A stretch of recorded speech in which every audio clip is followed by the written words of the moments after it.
September 2nd, 1935. Labor Day, Upper Matecumbe Key, Florida. Paul Pugh, a World War I veteran and top sergeant of Camp No. 1, clung to a water tank car on the railway. 70 men hung on with him. The wind was tearing at them. 185 miles per hour, gusts to 200. The strongest hurricane ever recorded in United States history. Paul had survived the trenches of France, artillery, gas attacks, machine guns. But at least in France, he said later, we had something to fight against. Down here, we just had to wait for death and do nothing. Men who hadn't thought of God in years were mumbling prayers that night as they tried to hold on to the tank car. 5 miles south, at Camp No. 5 on Lower Matecumbe Key, 185 veterans had been assigned. When the hurricane passed, rescuers searched for survivors. They found 12. 173 were dead. Some had taken shelter in a cesspool under a 3-holder outhouse. The concrete tank was 5 feet high with a drain going to the ocean. They blocked the drain with coats and blankets, but a wave pushed the packing out. Water rushed in. They had to leave, and as they climbed out of the pit, some were blown away, just blown away, into the darkness, into the storm. Gone. The official death toll, 259 veterans. Some estimates say higher, 262. 408 total deaths, including civilians. Bodies were found hanging in mangrove trees, buried in sand, scattered across islands. And the winds were so violent they stripped flesh from bones. Ernest Hemingway lived in Key West. He joined the rescue efforts. He saw the bodies, and he wrote an essay, Who Murdered the Vets? He blamed the federal government, President Franklin Delano Roosevelt, the administrators, the bureaucrats. He said they were practically murdered, and he was right. This is the story of the Labor Day hurricane of 1935 and the veterans who were sent to die in the Florida Keys. The overseas highway was supposed to connect Key West to the mainland. 113 miles of road across the Florida Keys. Island hopping, bridge after bridge. It was an ambitious project. But by 1935, it was far from complete. Work had stalled. Money was tight.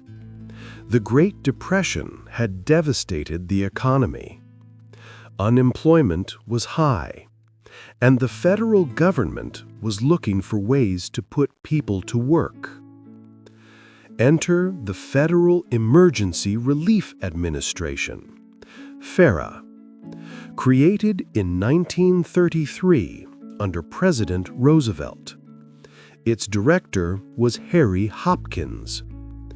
FERA provided grants to states for relief projects, public works, infrastructure, anything that created jobs. And in 1934, FERA had a problem. Thousands of World War I veterans were flooding into Washington, D.C., unemployed, homeless, many suffering from what we now call PTSD. Back then, it was called shell shock or neurasthenia, or they were just labeled bums, drunks, undesirables. In 1932, the Bonus Army had marched on Washington.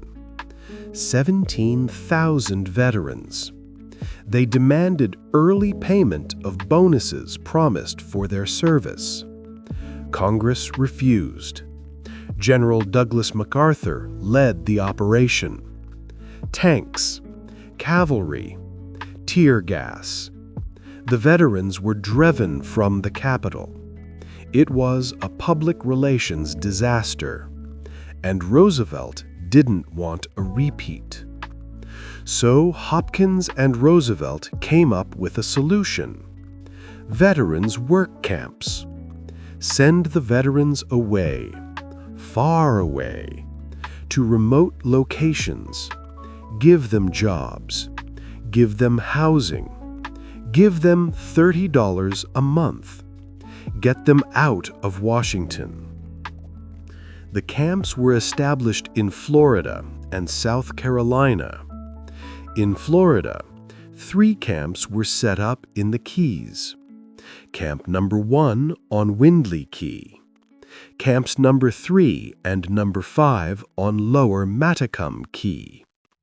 The veterans would work on the overseas highway, building roads, clearing land, manual labor in the tropical heat. 682 veterans were sent to the Florida Keys. Most were middle-aged. Many were in poor health. Alcoholism was common. So was mental illness. They were housed in flimsy wooden shacks. No air conditioning. No real protection from the elements. The camps were isolated, miles from civilization. And they were in the Florida Keys during hurricane season. From June to November, hurricanes were a constant threat, but the camps had no evacuation plan, no emergency procedures, no real safety measures. They were just told to work and hope for the best. The work was brutal.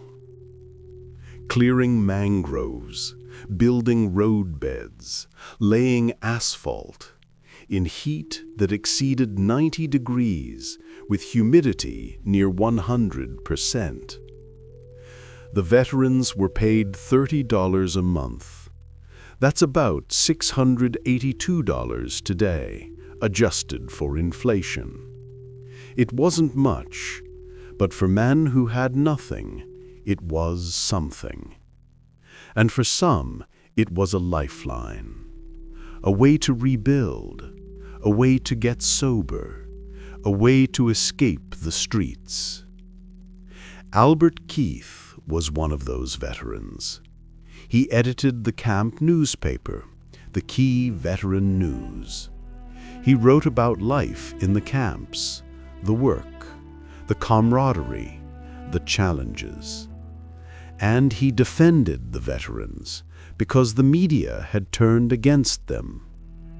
Time magazine published an article in August 1935. It described the veterans as diseased bums and hobos. The New York Times did the same. The public perception was that these men were worthless, criminals, drains on society. Albert Keith fought back. He wrote letters to President Roosevelt, to Eleanor Roosevelt. He said the veterans were being defamed, that their work program was a success, that they were rehabilitating, returning to civilian life. He begged them not to close the camps. But on August 15th, 1935, Harry Hopkins announced the closure. All veteran work camps would shut down in November. The program was ending. The veterans would be transferred to the Civilian Conservation Corps or sent home with tickets and nothing else. The men in the Keys didn't know what would happen to them. They just kept working and waiting. And then, on August 30th, the Weather Bureau issued a hurricane warning. A tropical storm had formed east of the Bahamas, By August 31st, it was a hurricane, and it was heading toward Florida. The Weather Bureau tracked it carefully. On September 1st, Labor Day, the forecast showed the hurricane would strike the Keys, possibly as a major storm. Camp administrators were notified. Fred Gent was the director of the veterans camps for the state of Florida. Ray Sheldon was his assistant. They were responsible for the safety of 682 men, and they did nothing. The veterans grew nervous. They could see the weather changing, the wind picking up, the sky darkening. They asked about evacuation. When would the train come? Sheldon told them to wait. The storm might miss them. It might weaken. There was no need to panic. But privately, Sheldon and Gent were worried. They contacted the Florida East Coast Railway. They asked about a rescue train. The railway said it would take time. They needed to gather equipment, prepare the locomotive, assemble the coaches. It couldn't happen immediately. On the morning of September 2nd, the hurricane intensified. Category 5, the strongest classification. Sustained winds of 185 miles per hour, gusts to 200. The barometric pressure dropped to 892 millibars, the third lowest ever recorded in the Atlantic. This was not a normal hurricane. This was a monster, and it was bearing down on the Keys. At 2 p.m., Sheldon finally requested the train. 4.5 hours before the hurricane made landfall. The train left Miami at 4:25 p.m. It had to travel 40 miles to Homestead, then another 40 miles down the Keys to the camps. Under normal conditions, it would take 2 hours, but these weren't normal conditions. The train arrived at Upper Matecumbe Key around 8:20 p.m., just as the hurricane hit. Engineer J.J. Haycroft was at the controls. The wind was already tearing at the train, 150-mile-per-hour gusts. The coaches were empty. They hadn't picked up any veterans yet. And suddenly, the storm surge hit. 18 to 20 feet of water. A wall of ocean. It lifted the train, derailed it, swept it off the tracks. Haycroft and the crew clung to the locomotive. The coaches were destroyed, torn apart, carried away.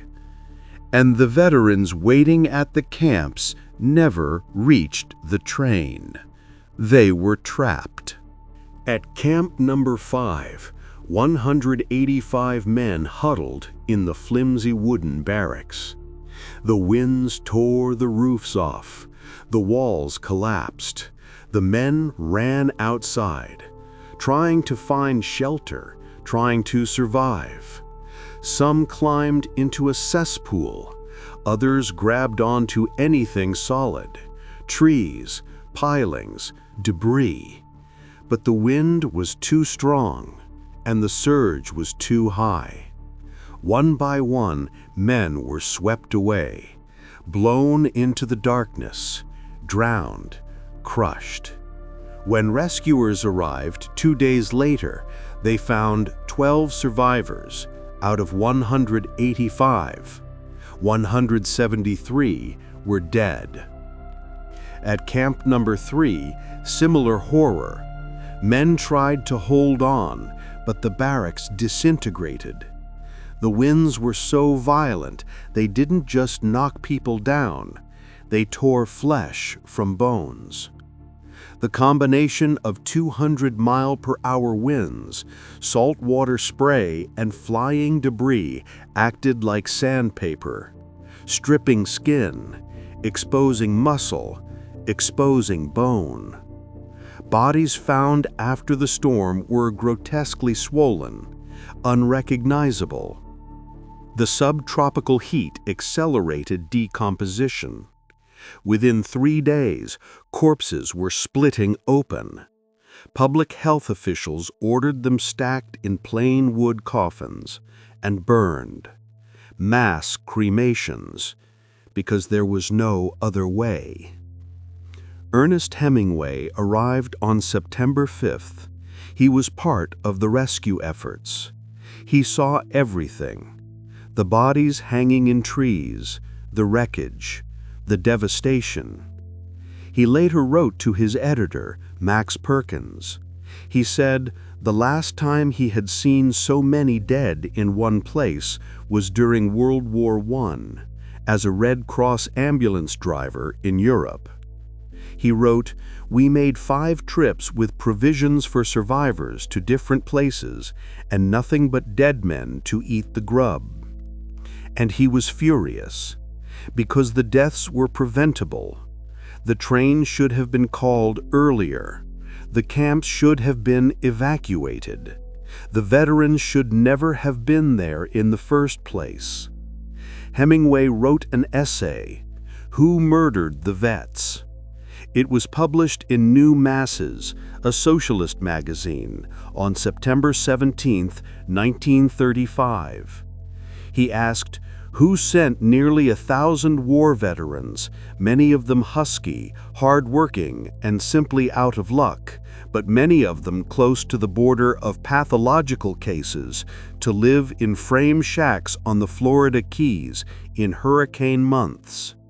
Who is responsible for their deaths? He blamed the federal government. He blamed Hopkins. He blamed Roosevelt. He said the veterans were practically murdered.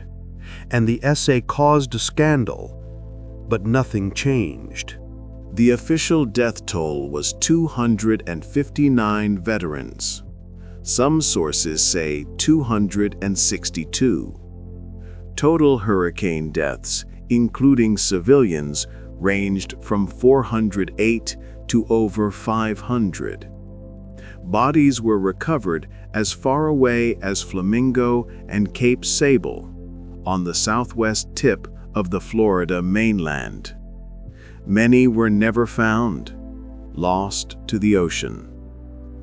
The veterans who died were buried in a mass grave at Woodlawn Park North Cemetery in Miami. A monument was erected. It reads, Hurricane of 1935. But it doesn't say who was responsible. It doesn't mention the delayed evacuation. It doesn't mention Fred Gent or Ray Sheldon. It just lists the names of the dead. President Roosevelt ordered 3 things. First, ensure that injured survivors received proper care. 124 injured veterans were treated in Miami area hospitals. 9 died from their injuries.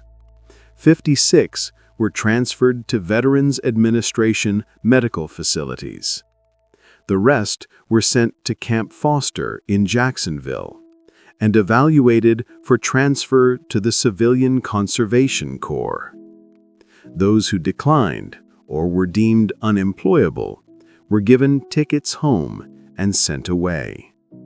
Second, ensure that bodies were properly cared for. Those with families received shipment home. Those without were supposed to go to Arlington National Cemetery. but many were cremated in mass burials instead. Third, conduct a joint investigation to determine if anyone in the administration was at fault.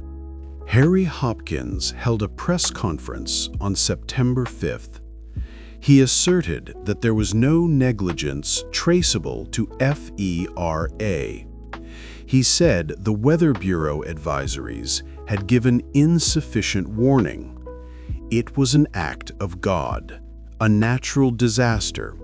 No one could have predicted it. He dispatched his assistant, Aubrey Williams, to Florida to coordinate relief efforts and to investigate. But the investigation was compromised from the start because Hopkins was investigating himself. And the investigators came to very different conclusions. One investigator said, "But as I went over the thing, step by step and move by move, on the part of all the responsible persons, I came to the absolute conclusion that it would be a gross miscarriage of justice to say that anybody failed." Another investigator was highly critical of FERA officials. He found delays, poor judgment, negligence. But his report was buried because Roosevelt didn't want a scandal. The Bonus Army debacle was still fresh. The administration couldn't afford another public relations disaster involving veterans. So, the truth was suppressed, and no one was held accountable. In November 1935, all FERA transient camps were closed. In December, FERA itself was absorbed into the Works Progress Administration, also directed by Hopkins. The overseas highway was eventually completed. In March 1938, the last gap was finished. The highway incorporated the surviving bridges from the old railway, and it's still in use today. U.S. Route 1, stretching from Key West to the mainland. Millions of tourists drive it every year. Most have no idea that 259 veterans died building it, or that their deaths were preventable. The Labor Day hurricane of 1935 remains the most intense hurricane ever to make landfall in the United States. Category 5. Sustained winds of 185 miles per hour. Barometric pressure of 892 millibars. Only 2 other Atlantic hurricanes have matched that intensity. Hurricane Gilbert in 1988 and Hurricane Wilma in 2005. But neither struck land at peak strength. The Labor Day hurricane did. And it killed over 400 people, including 259 veterans. The story raises uncomfortable questions. Why were veterans with PTSD, alcoholism, and mental illness sent to remote camps during hurricane season? Why were they housed in flimsy wooden shacks with no real protection? Why was there no evacuation plan? Why did administrators wait until the last minute to call for a rescue train? And why did no one face consequences? Ernest Hemingway believed it was deliberate, not murder in the legal sense, but negligence so extreme it amounted to the same thing. He wrote that the veterans were unwanted, undesirable. The administration wanted them out of Washington, out of sight. And when the hurricane came, no one cared enough to save them in time. The rescue train was called too late, because the administrators didn't think the veterans' lives were worth the expense or the effort. Hemingway's essay accused the government of treating veterans as expendable, and history suggests he was right. The monument at Woodlawn Park North Cemetery lists the names of the dead, but it doesn't tell their stories. It doesn't explain how they died or why. It just says, "Hurricane of 1935," as if it were an act of God, beyond human control. But it wasn't. The hurricane was natural. The deaths were not. They were the result of poor planning, delayed decisions, and a fundamental lack of care for men who had served their country. Men who survived the trenches of World War I, only to die in a preventable disaster in the Florida Keys. The Labor Day hurricane of 1935 killed 259 veterans, men who had fought in World War I, men who had survived gas attacks, artillery, and machine guns, men who came home to unemployment, homelessness, and PTSD, and were sent to remote camps in the Florida Keys, where they were left to die when the strongest hurricane in U.S. history struck. The rescue train was called too late, the evacuation was bungled, and no one was held accountable. Ernest Hemingway asked, "Who murdered the vets?" The answer was clear: negligence, bureaucracy, and a government that treated veterans as expendable. But here's the uncomfortable truth. This wasn't an isolated incident. Throughout American history, veterans have been failed by the institutions that sent them to war. The Bonus Army of 1932 was attacked with tanks and tear gas. Vietnam veterans returned to hostility and neglect. Gulf War veterans suffered from unexplained illnesses that were dismissed for years. And even today, veterans struggle with inadequate health care, homelessness, and suicide. The Labor Day hurricane was just one example of a pattern that continues. If you want to uncover more stories of American infrastructure hiding dark secrets, subscribe to Hidden America. Next time, we'll explore the Quebec Bridge, which collapsed twice during construction, killing 88 workers across two separate disasters in 1907 and 1916. We'll investigate the engineering failures, the ignored warnings, and why the same mistakes were repeated. Subscribe now for more hidden infrastructure stories. And remember, the overseas highway is still there, still carrying traffic, still connecting the Keys to the mainland, built on the graves of 259 veterans who were sent to die and forgotten.